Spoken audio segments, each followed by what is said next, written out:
Trop bien. Bravo, chouchou. C'est la trêve hivernale au zoo du Cerzat. Le parc animalier ferme pendant 2 mois pendant l'hiver, mais il s'y passe bien des choses. Il y a des nouveaux arrivants, comme ces 72 flamands qui vont occuper la grande volière de 4000 m² qui sera inaugurée au printemps.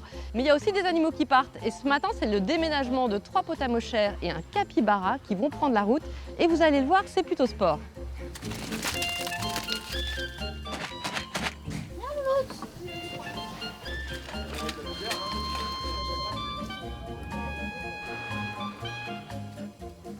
Donc on la met là-bas. Bonjour Frédéric. Bonjour. Là, il y a une petite bête que vous avez réussi à faire rentrer dans cette caisse et qui va partir dans un camion. Et donc on fait des transferts entre parcs. L'objectif de ce petit mâle capybara, c'est en effet de partir pour le zoo de la Barbin, à côté de Marseille, pour pouvoir trouver des copines et pouvoir se reproduire. D'accord. Et ce matin, il y a encore d'autres animaux qui vont partir pour l'accompagner dans le même camion. Des potamochères, des petits cochons sauvages roux, adorables, avec des oreilles poilues en forme de pointe, c'est super beau. Et donc du coup, ces potamochères iront aussi au zoo de la Barbin. Le Cerzat joue vraiment un rôle dans la préservation des espèces. Oui, exactement. Les parcs zoologiques modernes ont pour but de reproduire les animaux. Et l'objectif, c'est qu'une personne puisse décider de reproduire tel mâle avec telle femelle pour limiter la consanguinité. Là, on est vraiment dans l'objectif de maintenir des populations génétiquement saines. 1, 2, 3. Ah, je crois qu'il est vers vous là. Oh non, bah non.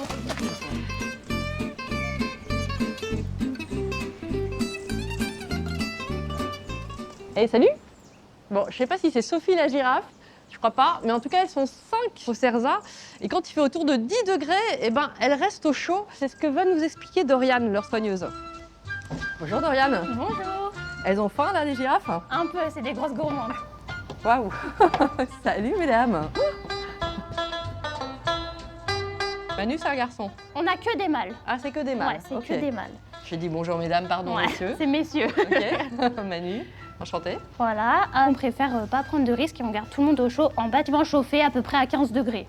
Aujourd'hui, il fait 9 degrés, donc il fait pas si froid que ça, mais comme on a du vent et de la pluie, ça fait que dans la plaine, c'est extrêmement glissant.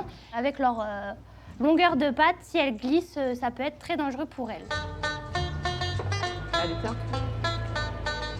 Le Cerzat, ce sont 1500 animaux et plus de 120 espèces. Et pour prendre soin de tous ces individus, il y a 3 vétérinaires à temps plein sur le zoo. Et aujourd'hui, nous allons rencontrer Émilie et Noé qui s'apprêtent à opérer. Bonjour Émilie, bonjour Noé.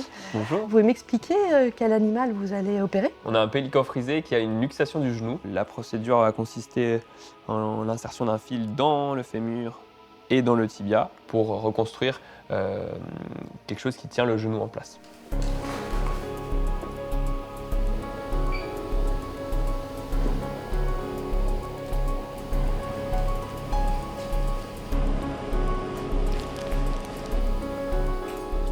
Est-ce que tu arrives à tenir comme ça toi ?